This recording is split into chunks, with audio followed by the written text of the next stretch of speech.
en Carnaval de las Promesas y Carnaval Mayor. Como hace 10 años, un programa único. Momo Crónicas. Seguinos en Facebook, Instagram y YouTube. Somos Momo Crónicas. La programación de Radiarte se renueva. Sábados, 11 de la mañana. No hay más nada. Un periodístico de interés general con las noticias más destacadas de la semana y el análisis de las mismas. Entrevistas a diferentes personajes de la política y la cultura. También tenemos un espacio con info de carnaval y deporte. Los sábados, a partir de las 11. No hay más nada. Por Radiarte. La programación de Radiarte se renueva. Sábados, de punta y para arriba. De 13 a 15, un programa de actualidad deportiva, sobre todo básquetbol y fútbol. Mucho debate y mucha opinión. Análisis del campeonato uruguayo y copas internacionales. Selección nacional, información de fútbol femenino. De punta y para arriba. Los sábados de 13 a 15. La programación de Radiarte se renueva. Sábados. A ver, ¿qué onda? Te invita a conocer la vida y obra de diferentes músicos, tanto locales como internacionales, desde sus primeras canciones hasta sus éxitos más recientes. Los sábados a las 16 horas. A ver, ¿qué onda? La programación de Radiarte se renueva. Todos los sábados a partir de las 20 horas. El show debe continuar con toda la información, columnas de salud integral, mujeres de negro y mucho más. El show debe continuar. Sábados, 20 horas, por Radiarte.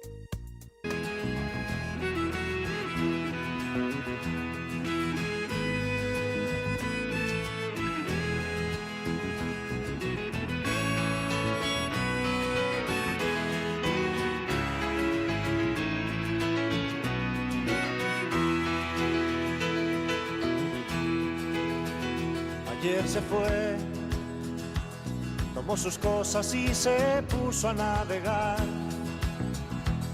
Una camisa, un pantalón vaquero y una canción. ¿Dónde irá? ¿Dónde irá? Se despidió y decidió batirse en duelo con el mar y recorrer el mundo en su velero y navegar, navegar. Y se marchó y a su barco le llamó Libertad. Bienvenidos amigos, bienvenidos a este velero llamado Libertad, ya en su segundo ciclo. Bajo la atenta mirada de Matías, desde 18 de julio y Tristán Narvaja, desde el kilómetro cero del centro de Montevideo, en los augustos estudios de Radioarte, comienza una vez más un velero llamado Libertad. Se encuentran entre nosotros amigos asiduos e invitados que esperemos que esta sea su casa a partir de hoy. Bienvenido Yamandú Fernando Clara. Buenas tardes, ¿cómo le va? Bienvenido Jorge Pereira Benedetto. Germán querido, ¿cómo están? Bienvenida Flor. Muchas gracias por la invitación. Un placer, todo nuestro. Bienvenido Gabo. Hola, buenas noches, muchas gracias. ¿Pudo llegar bien entonces? Sí, justito, sobre la hora. José Cruz Álvarez. Gracias como siempre por el espacio. Bienvenida Rosario Grauert. Muchas gracias por la invitación y muchas gracias por la bienvenida también. Usted se la merece, usted se la ganó. Hoy comenzamos una tarde, noche, en el cual vamos a llevar adelante un tema con un intercambio de opiniones en donde es muy importante dos cosas. Que hablemos de conceptos, no de personas, y que hablemos con libertad y con respeto de lo que pensamos unos y lo que piensan los otros. Esa es la base o es uno de los pilares de la libertad y de este velero. Está en el Senado, en la Comisión de Salud, del Senado un proyecto sobre eutanasia. ¿Nos puede ilustrar, Flor, acerca de este proyecto, Flor Salgueiro? Bueno, el proyecto que está ahora siendo considerado por la Comisión de Salud del Senado es el que salió el año pasado, en octubre, de la Cámara de Diputados, que en sí comienza su camino en 2020, presentado por Ope Pasquet y otros diputados del Partido Colorado. Ese proyecto se presentó como el día que se declaraba la emergencia sanitaria. Por lo tanto, mal momento para hablar de salud y de otras cuestiones relacionadas a la muerte, por supuesto. Va pasando un poco el tiempo, afloja un poco la pandemia, se empieza a hablar de nuevo y a esto se le suma un proyecto que hace a algunos diputados de la bancada del Frente Amplio, que era un proyecto alternativo al de Ope Pasquet.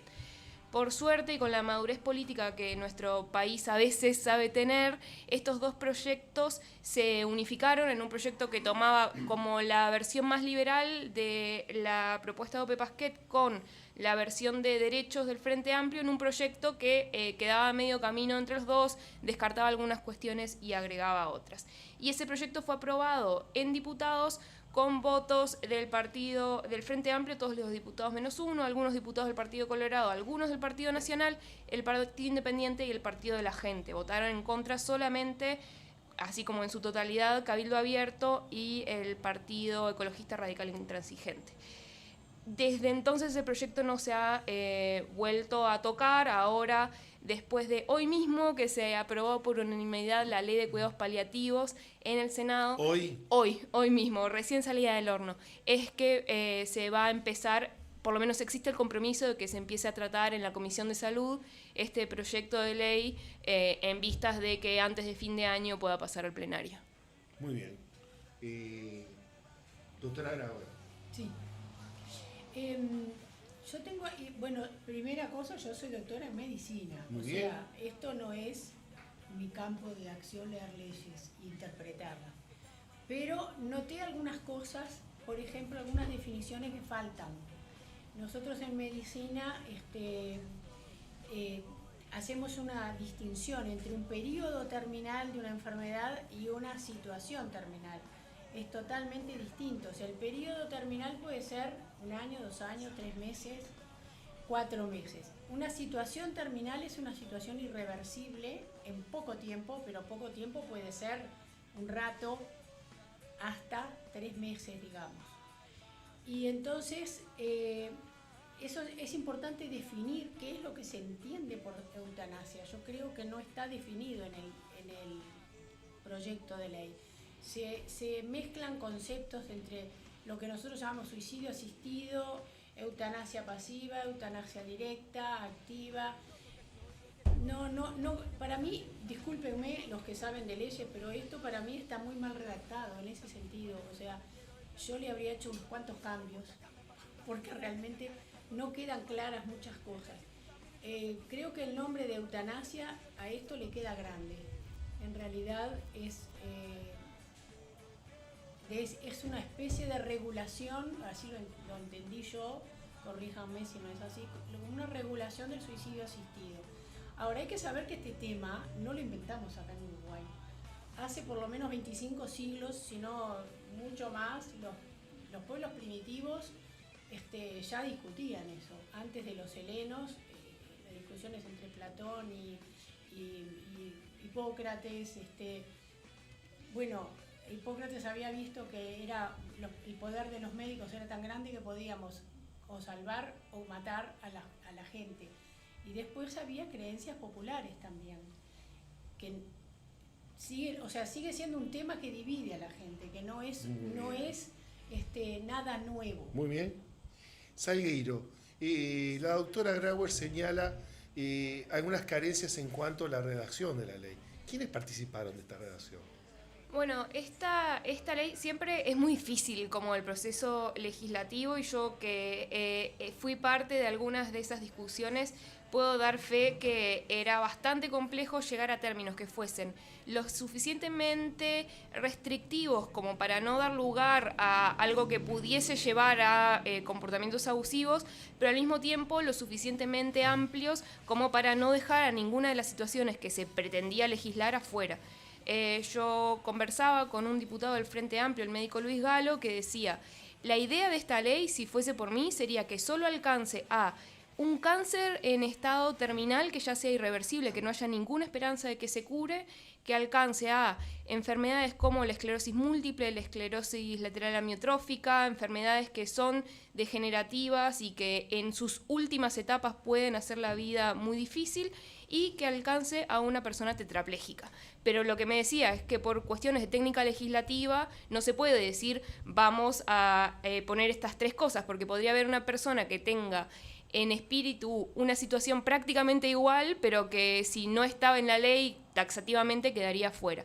Entonces, si bien el espíritu es eso, es cierto que legislarlo es bastante complejo.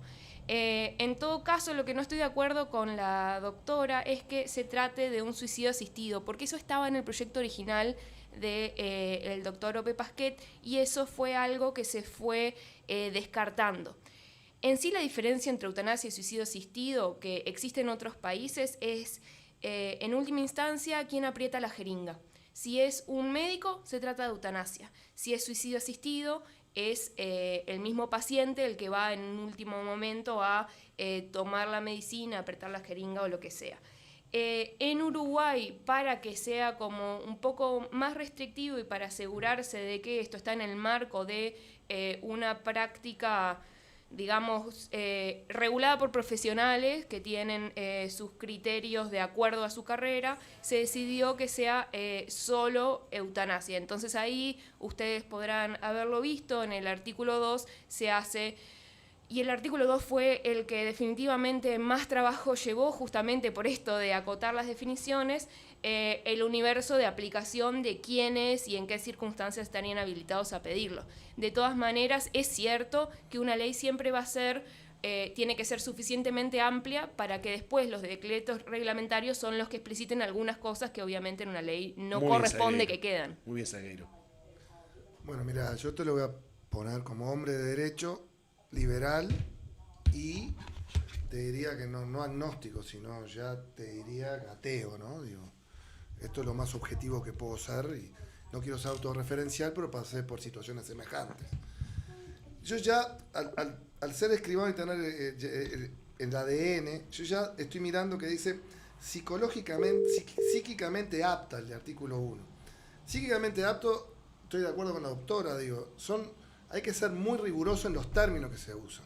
Psíquicamente apto, yo no sé si psíquicamente apto una persona que esté pasando por un mal momento está apto o no está apto, porque generalmente cuando estos estados terminales, con la cantidad de drogas que se le inducen a las personas para que no sufran, no sé si está razonando bien.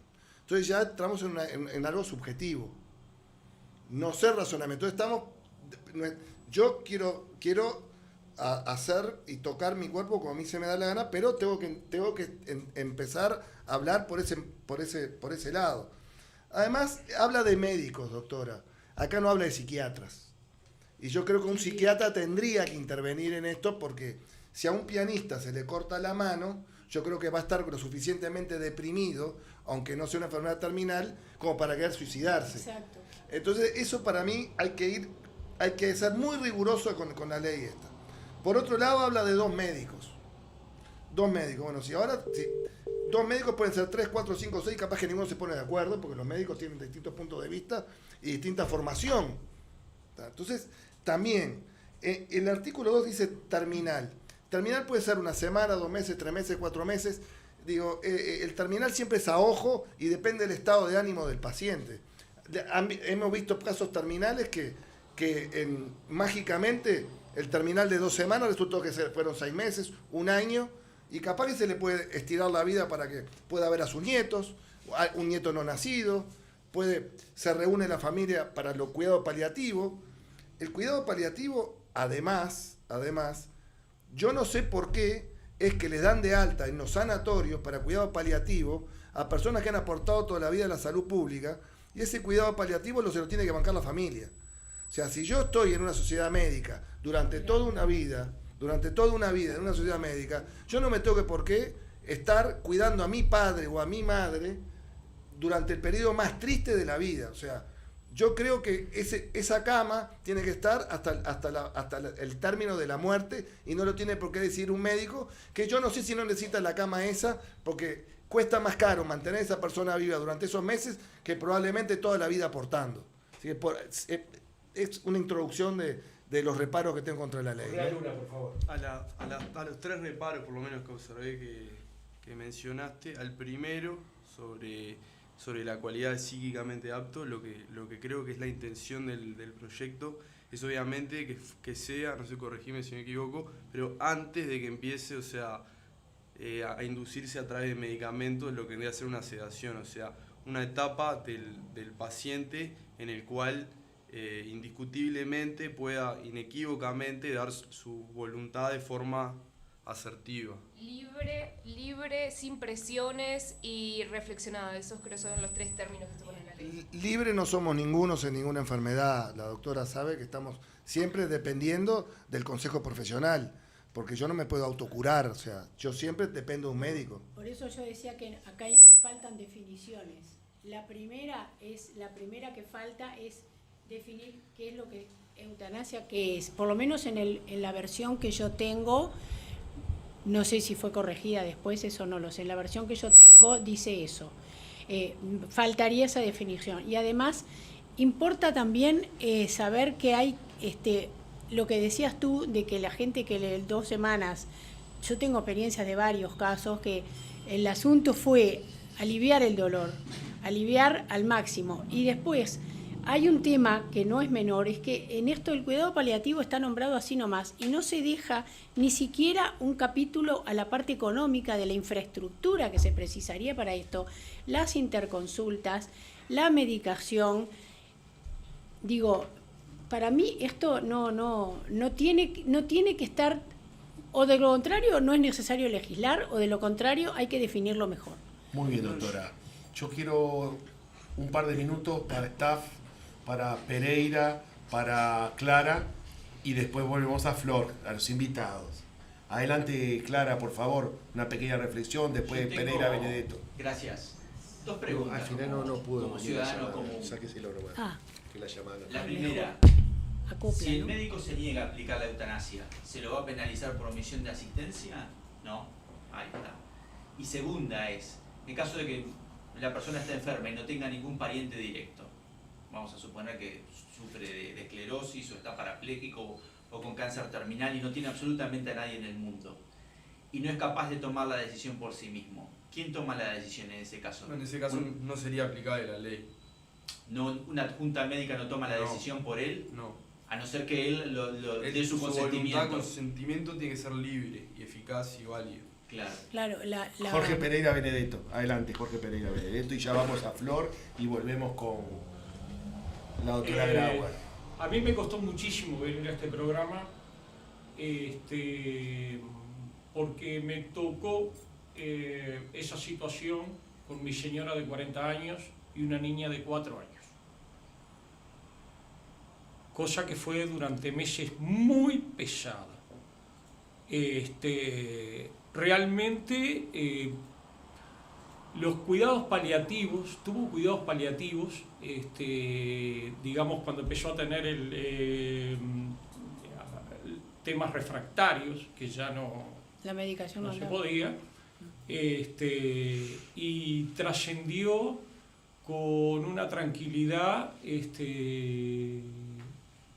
importante. Y bueno, no sé si en el estado de ella hubiera podido tomar alguna decisión de este tipo, y creo que sería terrible tomarla una persona sobre la vida de otra, ¿no? Por lo menos a mí me hubiera pesado hasta el día de hoy. Terminó en el cóctel, que según me preguntaron, me consultaron los médicos en su momento, no era terminar su vida, era trascender en un estado de no sufrimiento. Gracias, Pereira. Me cuesta. Tengo experiencia. Salgueiro, adelante. En sí, creo que un punto muy importante que se trató acá es de los cuidados paliativos, y me parece muy importante mencionar que creo que no hay ninguna persona de las que creemos que la legislación de la eutanasia es necesaria que piense nada malo acerca de los cuidados paliativos. Quiero ser muy clara con eso. En mi experiencia también, mi padre pasó por cuidados paliativos que por suerte los cubre el Sistema Nacional Integrado de Salud, y las mutualistas están obligados a proveerlos a las familias, sea en el hospital o sea en el domicilio del paciente, y ahora esperemos que con la ley de cuidados paliativos venga un financiamiento de los cuidados paliativos para que haya más calidad en todo el país con respecto a esto. Y creo que eso, a ver, hay una ley de cuidados paliativos que se tiene que ocupar de asegurarse de que los cuidados paliativos sean una garantía, y hay un Ministerio de Salud Pública que es el rector de todos esos temas para asegurarse eso. Eso no le corresponde a una ley de eutanasia, le corresponde a la ley de cuidados paliativos y al Sistema Nacional Integrado de Salud. El objetivo es que todas las personas tengan cuidados paliativos, sí, por supuesto, que tengan los mejores que puedan existir en este mundo, pero los mismos paliativistas han dicho que existen casos excepcionales, sí, pero existen casos que ni con toda la morfina del mundo, ni con todo el acompañamiento del mundo, pueden ser aliviados de una manera que el paciente lo entienda suficiente. Y acá lo que importa no es lo que dice el médico, es lo que dice el paciente. Y si el paciente dice, con todo esto, igual estoy sufriendo y angustiado de una manera que se me hace insoportable. Entonces, ¿para quién es la ley de eutanasia entonces? Para estos pacientes que no pueden ser aliviados de otra manera, que tienen que ser mayores de edad, estar lúcidos, y la expresión que elige el legislador es psíquicamente apto, pero ya no es capaz, porque uno puede estar civilmente capaz, como seguro el doctor sabe que existe esa legislación, y sin embargo en los hechos no estar suficientemente capaz. Eso lo tiene que evaluar un médico, que tiene que tener una enfermedad que sea incurable, irreversible, que esté en una etapa terminal, o sea, que no exista ningún tipo de esperanza de la curación, y que además esté haciendo a la persona sufrir de una manera que sea insoportable. Y esto no lo evalúo yo, que soy internacionalista, lo evalúan dos médicos que se supone que son las personas que están capacitadas para hacerlo. Incluso así, si el médico evalúa que hay una enfermedad terminal, que la persona está sufriendo, si la persona no lo pide, y solo la persona, ni un familiar, ni un médico, ni el presidente de la República, acá lo importante es que la persona y su voluntad, según sus valores y su experiencia en su cuerpo, sea la que decida. Y esa voluntad tiene que pasar por ciertos controles para ser validada, ¿sí? Permítame. Pero ahí, dame un segundito. Un segundito, ¿cómo no? Porque quiero traer un punto acerca de los psiquiatras, que eso fue algo que se discutió. ¿Cómo puede es que ser? no va a faltar tiempo. No va a faltar tiempo. Estamos bien de tiempo. Okay. Justamente nuestro director es una persona muy comprensiva, Matías. Si nos tiene que dar un ratito más, nos va a dar. Bienvenido, doctor Eduardo Loé del Soca, desde Europa. Adelante, por favor, en medio de este debate que está cumpliendo las leyes de la ley. Los invitados son los que tienen la derecha hoy en el programa. Se está debatiendo con suma orden y con muchísimo respeto. Eduardo.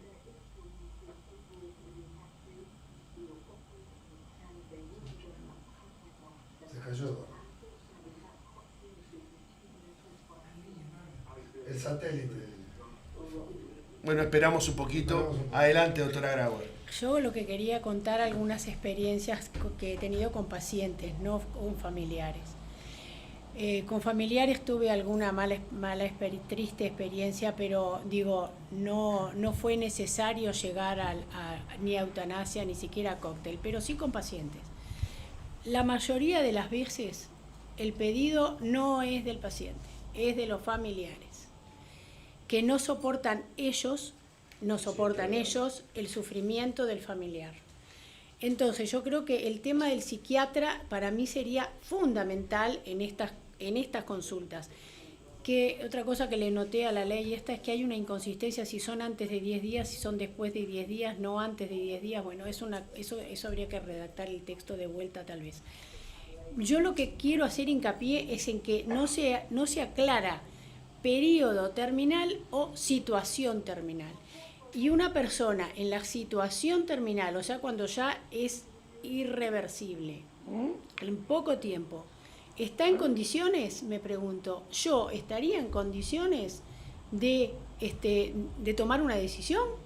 Tal vez que no, y por eso es que se habla también de, es una eutanasia voluntaria o involuntaria. El familiar no soporta, la mayoría de las veces no soporta. A mí me han dicho muchas veces, no le podemos dar algo. Y me ha pasado cosas increíbles también. Me acuerdo una señora que tenía ya cerca de 90, tenía metástasis hepáticas, bueno, le pusieron el cóctel lítico y ella dijo, pero a mí no me va a ganar.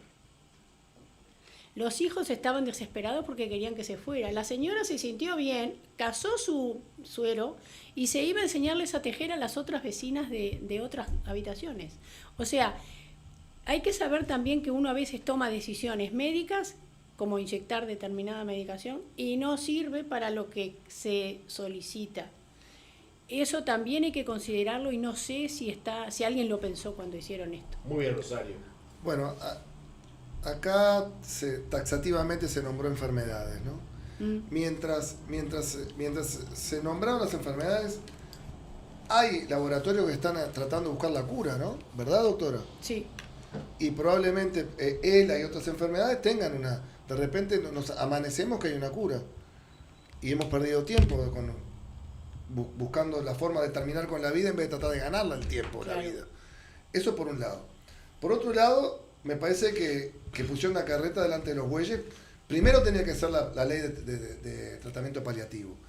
Porque hoy lo que está pasando es que le dan de alta a los pacientes que los médicos y las sociedades médicas consideran que es irreversible, y las familias están 3 o 4 meses que no saben qué hacer con la persona que está en estado terminal o por morirse, para decirlo ya claro y llano. Entonces, esa persona que está en la casa necesita cuidados de todo tipo que hoy la sociedad médica no lo dan. Porque necesita 3 o 4 personas que estén ahí y la sociedad médica va de vez en cuando, 2 veces por día. ¿Quién le lava la ropa? ¿Quién le da de comer? ¿Quién lo higieniza? Digo, es imposible tener a una persona ahí. Así que yo me parece que el tema de tratamiento paliativo es lo primero que tiene que ver. Después vemos qué hacer si la persona está para morirse o no. Pero hay que asistirla en la casa, porque esa dada de alta para que la sociedad médica se libere libere una cama para alguien que lo ve que tiene más futuro, me parece que está mal. Y es lo que está pasando. Y acá me parece que hay un colectivo de los médicos que quieren, de determinados médicos que quieren librarse y no gastar la plata que lleva un paciente 3 o 4 meses en ese estado, consumiendo de todo tipo de recursos de los hospitales. Esa es mi opinión. Es un tema de costos. Es un tema de costos en el fondo. Yo creo que no, que esta ley es tan restrictiva como operador del derecho. Veo que las hipótesis las cuales la persona puede, o sea, ser incluida en esta norma o entenderse que puede tener derecho a optar por la eutanasia son tan restrictivas que hace que básicamente, yo creo que en definitiva, o sea, a pesar de que yo empecé este recorrido estando en contra, me informé, escuché a la gente de Empatía Uruguay, cambié mi postura. Yo creo que es tan restrictiva la norma que obviamente no deseo estar en los zapatos de las personas que legislaron, porque la realidad es que como es un tema moralmente tan borderline o tan gris, es muy difícil legislar de forma jurídicamente correcta sin tocar sensibilidades y apuntando siempre a que la norma sea aprobada. En ese sentido creo que es tan restrictiva la norma, vuelve a lo mismo, que va a ser de muy difícil aplicación. Estaríamos hablando en un supuesto en que la persona no esté inducida bajo ningún medicamento y pueda dar su consentimiento libre y eficazmente. Y en definitiva, cuando una persona padece los padecimientos que están descritos en la norma, normalmente va a estar bajo el efecto de algún tipo de medicación. Por eso... Vuelvo al tema de psiquiatría. Digo, estamos en un país que la cifra de suicidio es alarmante. Entonces estamos legislando algo para terminar con la vida cuando tenemos más de 2 personas por día, que por supuesto no se le da publicidad porque está muy bien que no se le dé publicidad, en que personas sanas que se están quitando la vida en Uruguay. Me parece que hay que ir por ese lado y no por papa con cebolla. No lo estamos mezclando, sí, porque uno es. Estamos asistiendo a la muerte cuando estamos naturalmente, hay gente que se está suicidando en Uruguay, que la cifra es alarmante y no es mezclar papa. Me parece que que el Parlamento tendría que estar pro vida y no contra la vida, que es la eutanasia. Eso es mi opinión. Bueno, yo tengo una opinión bastante distinta. Primero, acerca de qué magnitud de tema estamos hablando. En España, que se legalizó la eutanasia en 2021, tuvieron toda una serie de cifras bastante interesantes. Por ejemplo, en 2 años en Galicia, que tiene una población comparable a la uruguaya, se hicieron, creo que la cifra era 83 eutanasias, ¿sí? ¿Por qué? Pero, porque perdón, ¿en qué periodo de tiempo? 2 años. 2 años. O sea, 40 y pocas personas por año. Yo creo que en Uruguay podrían ser incluso menos. ¿Por qué? Primero, porque si cualquier médico o cualquier sociedad médica, cualquier actor de todo este proceso que está en la ley, actúa por fuera de lo que la ley establece, sigue cometiendo un crimen, porque asistir al suicidio sigue siendo un crimen, ¿sí? Si llega a ser movido por piedad, existe la figura del homicidio piadoso que existe en nuestro Código Penal desde hace muchísimos años, no es una innovación en ese sentido, pero sigue siendo un delito cualquier cosa que no dé las garantías de que la persona estaba psíquicamente apta, de que la decisión lo tomó solo, de que no era que se levantó mal un día y entonces ya le dijeron que sí. De los médicos con los que hemos hablado, del Comité de Ética del Sindicato Médico del Uruguay, del Colegio Médico del Uruguay, todos nos dijeron, esto es complejísimo. Sí, ningún médico está corriendo a aplicar ninguna eutanasia, como algunos legisladores sugerían, que parecía que iban a salir con una metralleta por los pasillos de los hospitales. Primero, ¿por qué? Porque yo no conozco ningún médico que esté tan suelto de cuerpo para decir, bueno, a este le bajamos el dedo sabiendo que puede ser que termine con un recontrajuicio y termine en la recontracárcel, que es lo que pasaría si hay un desvío mínimo de lo que la ley establece, que además esto va a tener un control del Ministerio de Salud Pública, que en la ley misma se establece que tiene que tener línea directa a Fiscalía si hay cualquier sospecha de apartamiento de todo esto. Déjame terminar, por favor. Perdón. Además de eso, yo creo que también es importante volver a pensar en el centro, que el centro es el paciente y no es la familia y no es el médico. Acá las familias no tienen un rol justamente para evitar lo que la doctora decía de que la familia no soporte.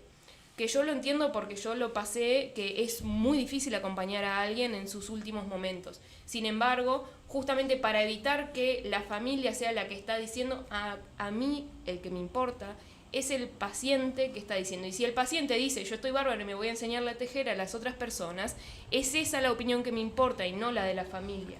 Al mismo tiempo, una familia que diga, yo quiero que esta persona viva cuando la persona está diciendo que no aguanta más, que también podría suceder.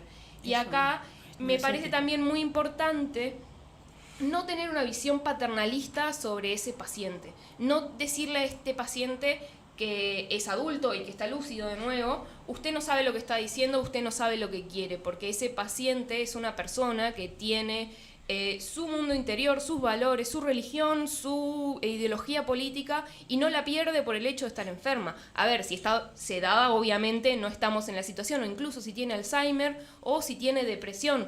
Ahí, si bien yo estoy de acuerdo que posiblemente sería útil que haya una evaluación psiquiátrica, yo creo que ningún médico se arriesgaría a decir esta persona está psíquicamente apta si no lo está, ¿no? Pero a esa persona yo no sería capaz de decirle usted está equivocado, porque yo no me estoy muriendo. Y esa persona sí. Quedó clara su posición. Adelante, Grauer. Yo lo que decía era que justamente la mayoría de las veces nos ha pasado. Yo los muchísimos años hice medicina general y hospitalaria.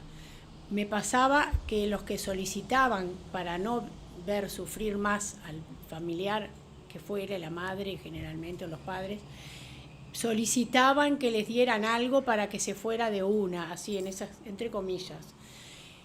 Digo, es muy doloroso para el médico que a uno le pidan eso, porque obviamente uno no fue formado para inyectar cosas malas, sino que fue formado y educado, y los ideales que teníamos cuando entramos a facultad era de, al contrario, de salvar, a veces no podemos curar, a ver, siempre podemos oír. Las palabras del doctor La Salvia el día que entré a facultad fueron eso: ustedes tienen ideales de curar a la gente. Y en realidad muchas veces podrán curar, siempre podrán tratar de aliviar, pero siempre van a poder escuchar. Entonces, la escucha es lo primero. El paciente, si uno quiere centrarse en el paciente, es mucho más importante el cuidado paliativo, el acompañar, el estar ahí. Y no, como también me ha pasado, muchas veces me derivaban pacientes que ya no tenían vuelta o que sí tenían vuelta, pero el primero que se las tomó fue el médico tratante, porque no aguantaba ella, en ese caso que estoy pensando ahora, no soportaba ella ver la última fase de su paciente. Entonces, a mí me tocó millones de veces estar al lado de los pacientes. Siempre eran los familiares los que me pedían. No era el paciente. El paciente muchas veces está sedado, la gran mayoría de las veces hay que aliviar. Lo éticamente válido es aliviar aun cuando se abrevie la vida del paciente. Acompañar, pero no, ¿verdad? Acompañar, escuchar, estar ahí, agarrarle la mano, son cosas simples. Y eso es lo que hacen los cuidados paliativos. Por eso yo una queja que tengo de esto es que lo nombra por arriba. No habla de infraestructura, no habla de... Eso lo hace la ley de cuidados paliativos que se aprobó. Claro, pero recién aprobó. se aprobó hoy. Debió haber sido anterior. Pero, exacto, se aprobó hoy. Yo pienso que deberían haber empezado por ahí. Pero empezaron por ahí, la ley de paliativos se aprobó en 2021 en diputados. Esto se redactó antes. Esto se redactó después. La ley de cuidados paliativos se aprobó en diputados el 14 de diciembre de 2021. Esto es de octubre de 2022. Pero la primera redacción fue de 2020 por el doctor Pasquet. Bueno, pero la aprobación, que es la que importa, está saliendo primero la de cuidados paliativos y salió primero de diputados, y los diputados y los senadores todos han hecho el punto de que los cuidados paliativos son para la universidad de los uruguayos. Porque son obligatorios, como ya lo son hoy en día en el Sistema Nacional Integrado de Salud, y como lo van a hacer aún más con la ley que se aprobó hoy por unanimidad. En eso estamos todos de acuerdo, que el cuidado paliativo tiene que ser para todos y tiene que ser muchísimo antes que Entonces esto cae. Y no, porque hay casos en los cuales los cuidados paliativos no son suficientes. Eso lo dicen los mismos paliativistas. Bueno, y otra cosa que a mí no me gustó es que esto deroga de un artículo del Código de Ética que fue votado por todo el cuerpo médico. Lamentablemente los médicos también están sujetos a los representantes de toda la población y no al revés. ¿Cuál sería el artículo? El 46 del Código de Ética. Así a grandes rasgos, ¿qué dice? Le dice que lo que viene a decir es que es un delito. El juramento hipocrático. Sí, puesto en otros términos, ¿no? Claro. Que viene a ser un delito que puede ser, digamos, sobreseído en ciertos casos, pero no deja de ser un delito. La ley esta lo que sugiere o induce es que eutanasia no es delito. Es una objeción que yo encontré. Yo no soy capaz de leer leyes de manera sistemática porque soy médica. José Cruz Álvarez. Bueno, mira, tú acabas de dar una cifra de 83 casos. Bueno, justamente, yo no sé por qué los países latinos tienen esa manía de generar una ley por cada derecho, que es al revés. El derecho es generalista, no es específico. Si hay situaciones, no se puede legislar todas las situaciones. Hay situaciones en las cuales no hay por qué legislarlas. Si vos decís que lo tomo por bueno, 83 en una población semejante a Uruguay, ¿a ti te parece ser una ley por 83 personas? Sí, por supuesto, porque son personas que tienen derecho a no sufrir. Pero no es un derecho. Por supuesto que es un derecho. ¿Cómo no va a ser un derecho a no sufrir? Porque todos tenemos derechos que nos identifican a cada uno. Yo también, me gustaría tener el derecho a tener más pelo, digo, todos tenemos derechos. ¿Te parece comparable? ¿Te parece comparable? Son derechos. ¿Te parece comparable? Son derechos. ¿Te parece comparable? No sufrir es obligatorio. ¿Es obligatorio? Es otra cosa. Es no otra sufrir cosa. Es el paliativo. Es el paliativo. Entonces, me parece que hay una gran contradicción en esta ley, porque en todo momento dice que hay que estar cognitivamente bien. O sea que hay que tener razonamiento como para pedirlo. Y la doctora seguramente me va a apoyar que en el 99% de los casos la gente no está cognitivamente bien para pedir un suicidio asistido. Sí, totalmente.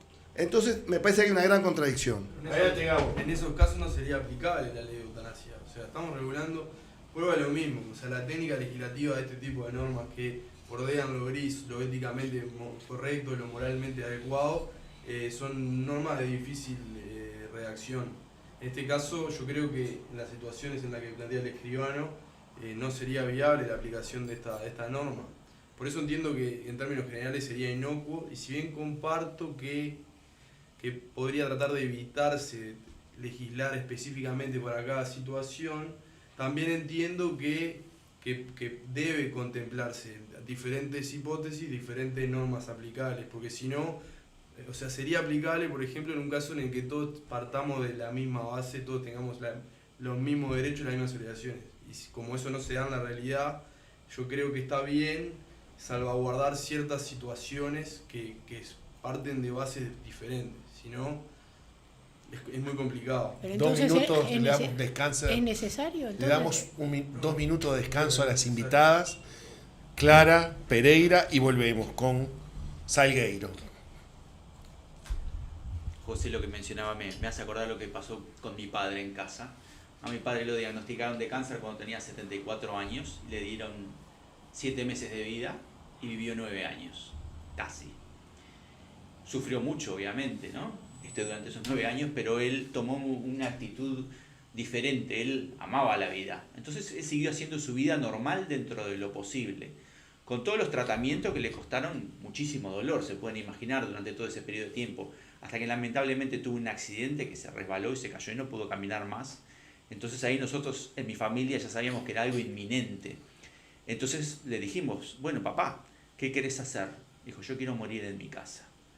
Entonces se armó toda una logística en la que colaboramos todos los hermanos y toda la familia, que claro, es una cosa que tampoco podemos pedirle a todas las familias y a todos los ciudadanos que lo hagan, porque es muy difícil. En nuestro caso pudimos porque somos varios. Entonces preparamos un cuarto especialmente en mi casa para él, y después de 40 días falleció en casa. Pero obviamente, es decir, la sociedad médica básicamente no se hace presente. Sí, había un médico amigo que era de la sociedad y una enfermera que venía todos los días a supervisarlo. Pero es, claro, una sola.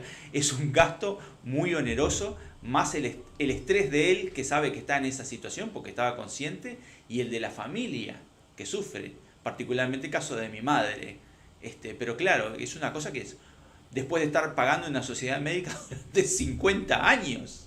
Es decir, que la familia tenga que organizar toda esa logística en la casa es una cosa increíble. Nosotros lo pudimos hacer y nos consideramos en ese sentido unos privilegiados de que pudo fallecer en casa. Pero es un caso excepcional. Acérquese, Pereira. ¿Fue dado de alta tu padre? Sí, por supuesto. Te dan de alta para que mueras en tu casa. Sí, después que le sacaron el riñón. Ahí está, exactamente. Adelante, Pereira. Yo tengo un triste recuerdo en Uruguay de unos enfermeros que jugaban a ver quién exterminaba más pacientes en los CTI. Creo que llegaron a estar presos 7, 8 años. Española, ¿no? Uno en la Española y otro en otro lado, ¿no? Los Ángeles de la Muerte, le decían la noticia. Sí, terrible, ¿no? Terrible porque cuando nosotros hablamos de estas cosas que dejamos en manos de los demás, de repente no pensamos que un día vamos a estar nosotros ahí capaz. Lo más probable es que estemos ahí nosotros. En la medida que viene avanzando estas enfermedades, que bueno, que no hay por ahora muchos remedios, tal vez terminemos ahí, ¿no? Entonces me parece que es algo tan delicada la vida de los demás, que hay, apoyo a la doctora, que hay que acompañar a las personas hasta el último momento, y bueno, y los paliativos, esto me parece una cosa maravillosa.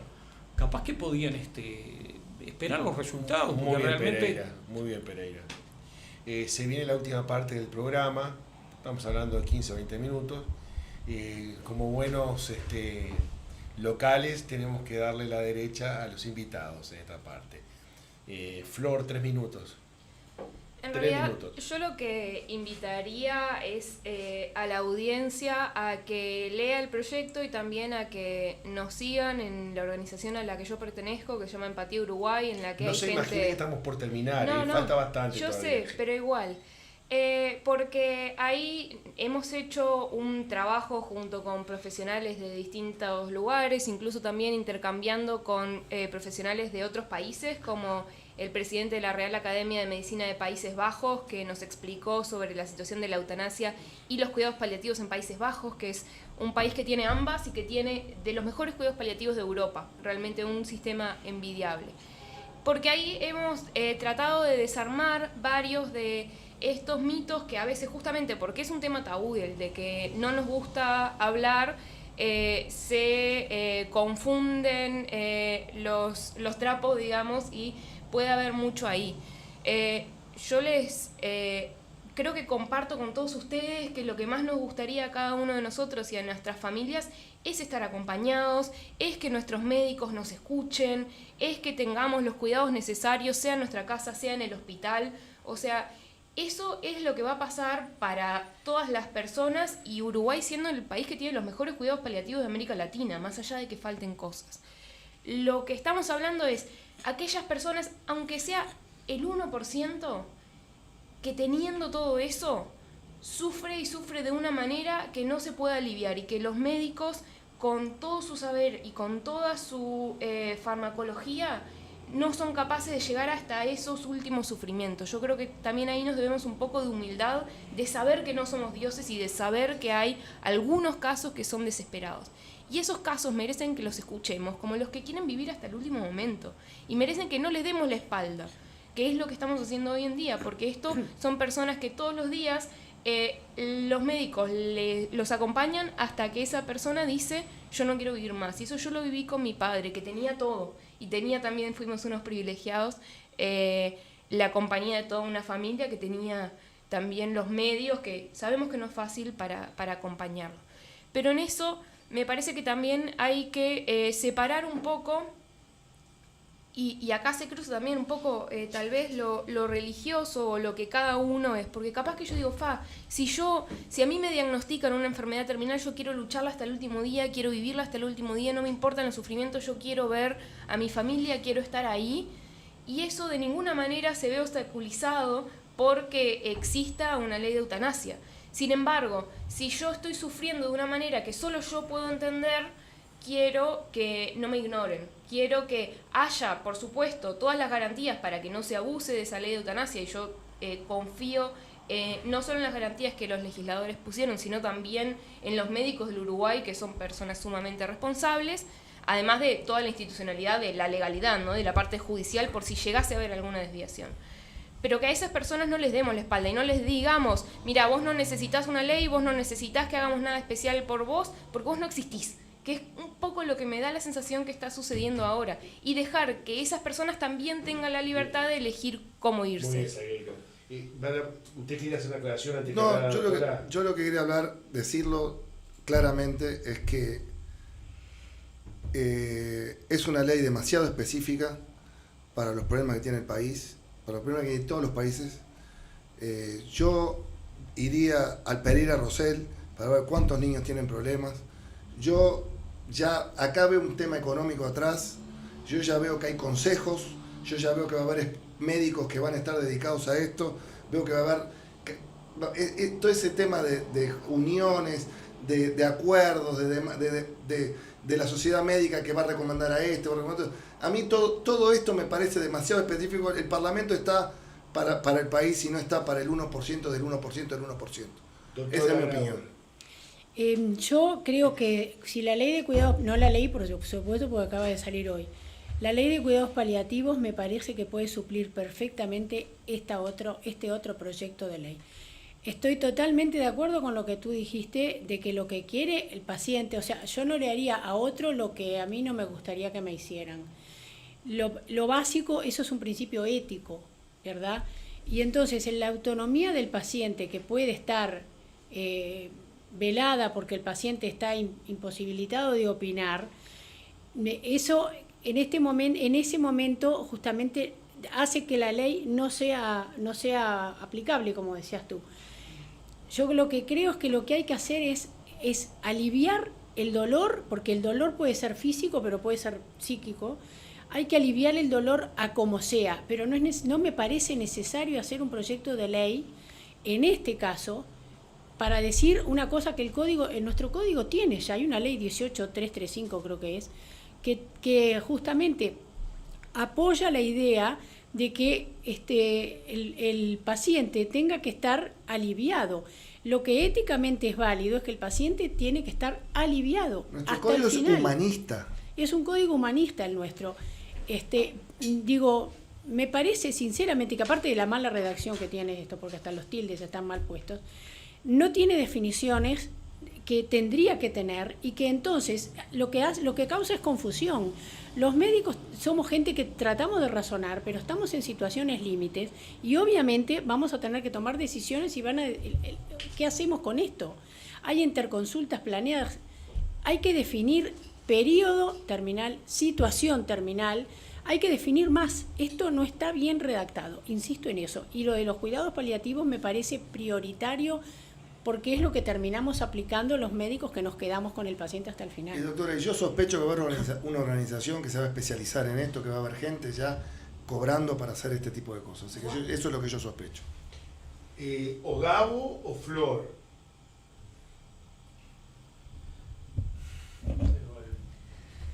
No sé, la verdad yo no coincido con la doctora que con los cuidados paliativos sea suficiente y yo sé que nos planteamos en este espacio no hablar de personas, pero yo tengo que hablar de mi padre porque no veo otra. Mi padre tenía los mejores cuidados paliativos disponibles que existen en Uruguay y yo les estoy agradecida de corazón al equipo de cuidados paliativos de la mutualista que lo cuidó hasta los últimos momentos. Tuvo cosas que muchos uruguayos tampoco tienen y eso... Tenía un respirador, un fisioterapeuta respiratorio, tenía su familia 24/7, tenía su casa adaptada. La verdad, no podía tener mejores cuidados porque en el planeta Tierra no existen, ¿sí? E incluso con esos cuidados llegó un momento en el que mi padre, que tenía esclerosis lateral amiotrófica, que no podía comer bien, que no podía dormir bien, que no podía respirar bien, que no podía hablar bien, ni sostener una lapicera, ni disfrutar las cosas que él disfrutaba en el día a día. Él, en esa situación, dijo, la luchó meses. Realmente, él estuvo 3 años con la esclerosis lateral amiotrófica.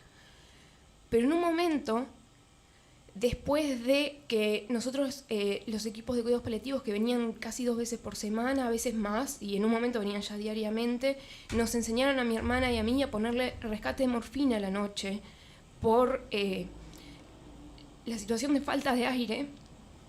Y mi padre... En un momento le dijo a los cuidados paliativos, muchas gracias muchachos por todo lo que hicieron por mí, pero yo ya sé lo que viene de acá para adelante y no lo quiero porque sé que solo es esto o peor y con todo lo que me están dando no me alcanza. Y yo no les estaría pidiendo nada si yo tuviese la fuerza de levantar un cuchillo y hacerlo por mis propias manos, pero no puedo. Así que ayúdenme. Eso, ni siquiera con la ley de voluntades anticipadas se hubiese podido aliviar de esta manera, porque los médicos, aunque hubiesen querido ayudarlo, y muestra una encuesta que hizo equipos, consultores, con médicos asociados y no asociados al Sindicato Médico del Uruguay, de Montevideo y del interior, aunque los médicos hubiesen querido ayudarlo en esta situación que yo entiendo que no es la del 100% de las personas, que es una situación muy específica, pero ahí los médicos, si hubiesen querido ayudarlo, y mi padre, que estaba más lúcido que todos nosotros juntos, no hubiesen podido porque eso era un crimen. En el espíritu de esta ley, que es el espíritu de la ley que planteó el diputado Pepasquet, está, para esas situaciones hiperespecíficas, donde el sufrimiento no se puede aliviar de una manera que el paciente entienda aceptable, porque mi padre, con todo eso, no lo sentía aceptable, en esas situaciones, si un médico no quiere participar, que no participe y está completamente bien porque sabemos que esto es delicadísimo, pero si el médico que conoce y que acompañó al paciente y que entiende del sufrimiento que está pidiendo y el paciente lo está rogando y es él mismo y no la familia, que no sea un crimen hacerlo. Con la ley de cuidados paliativos mi padre hubiese muerto como murió, que no fue como él deseaba. Esta ley es para que en esas situaciones se pueda escuchar lo que el paciente dice y ayudarlo a irse en paz y no de una manera que es contraria a sus valores. Pero es que la paz la conseguís con la medicación como se hace. Mi padre no la consiguió con la medicación. Entonces no se lo hicieron. El cóctel lítico hay que aliviar a full. No tiene por qué. Los médicos nos decían hasta que no haya síntomas refractarios, hasta que no esté de una manera que sea incontrolable con morfina, nosotros no podemos darle una sedación paliativa. Y nosotros lo entendimos, porque para la sedación paliativa se tiene que llegar a estos síntomas refractarios, que mi padre no quería llegar hasta el punto de ahogarse con su propia saliva. Y sin embargo los médicos decían, mira, ahora no te estás ahogando, esperamos otra semana más a ver si te ahogás. Esa situación era insostenible. Eso depende del médico y no pero de una eso ley. es lo que está en la ley de cuidados paliativos, que dice cuándo se puede aplicar la sedación paliativa, que es cuando hay síntomas refractarios que no se pueden controlar con medicación. Esa situación de esperar una semana más... ¿Eso está acá? En la este ley de cuidados paliativos, que es la que no. tiene que traer... No, porque esta es de eutanasia, no de cuidados paliativos. A ver, usted podría cerrar su pensamiento, Gabo quiere hablar también, seguramente va a querer hablar. Mi pensamiento es que al paciente hay que aliviarlo.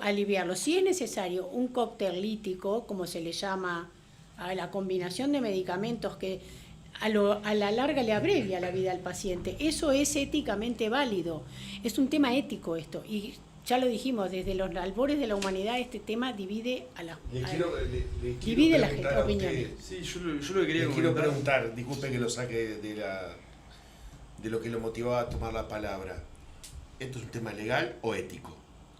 No, yo creo que es un tema moral de cada individuo que interpreta la norma. Yo lo que veo... Le hablo de ética. Fríamente, desde el punto de vista ético, que un cóctel lítico o una eutanasia, tal y como está redactada en esta ley, que hay que ver cómo se reglamenta, obviamente ya lo mencionamos, es básicamente, en esencia, el efecto es el mismo.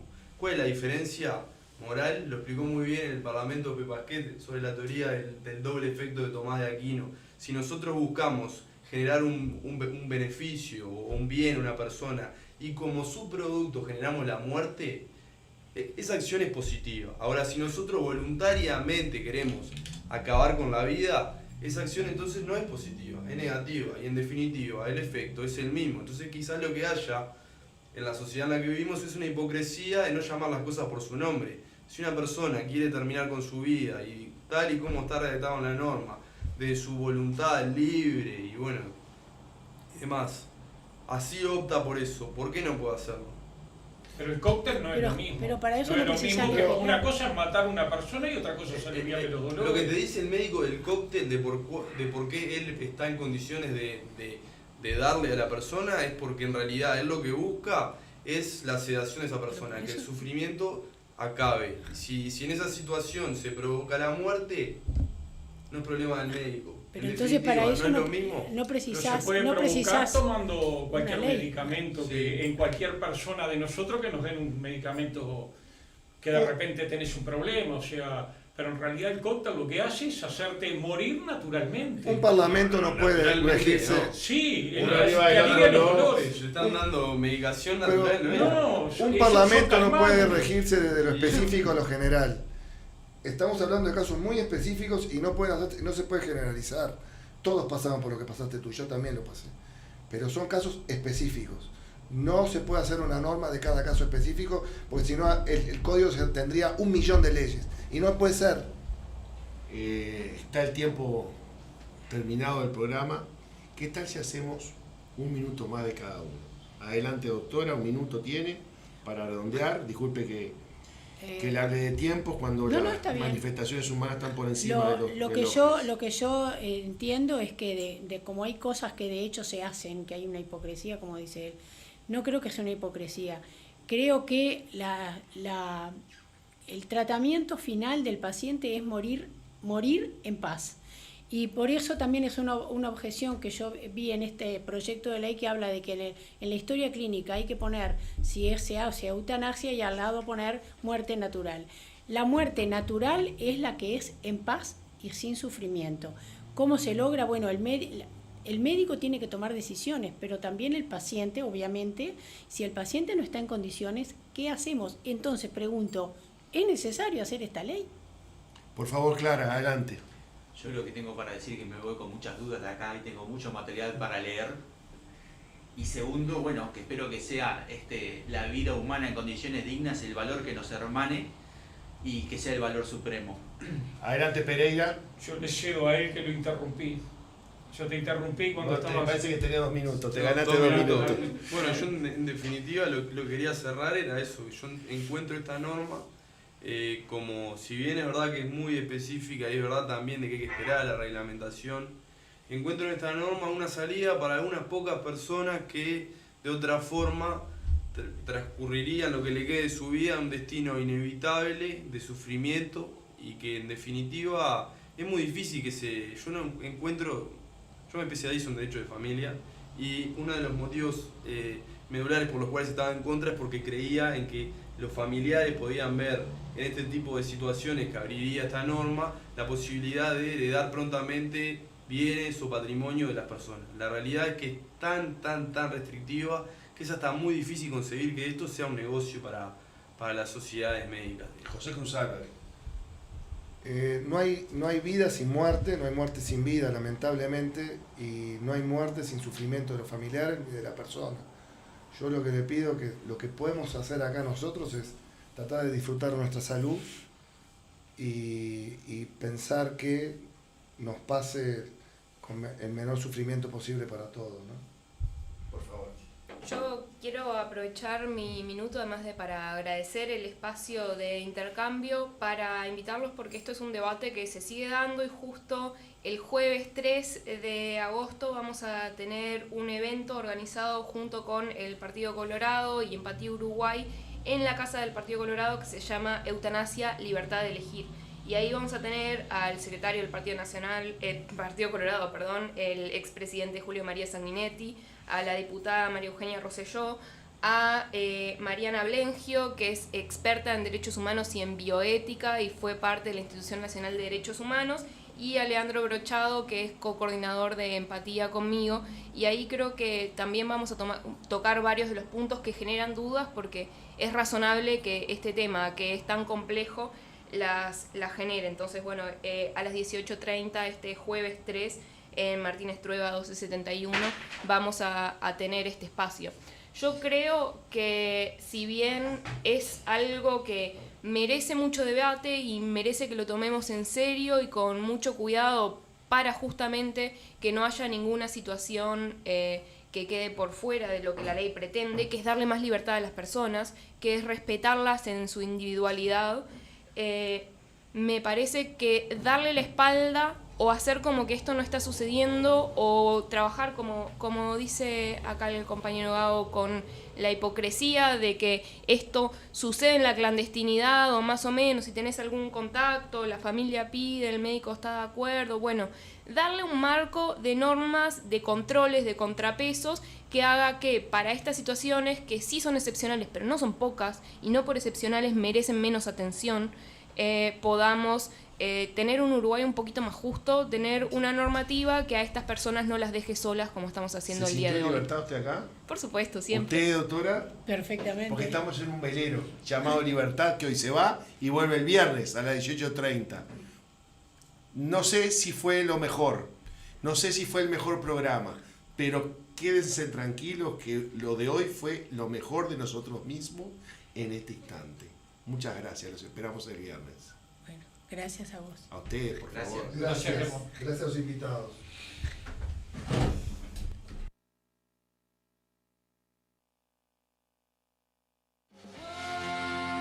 Para vos que decís.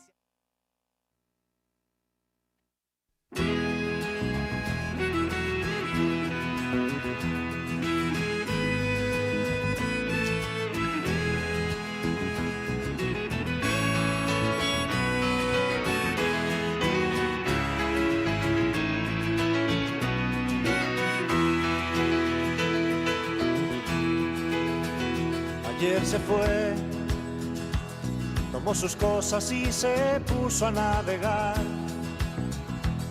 Una camisa, un pantalón vaquero y una canción. ¿Dónde irá? ¿Dónde irá? Se despidió y decidió batirse en duelo con el mar y recorrer el mundo en su velero. La programación de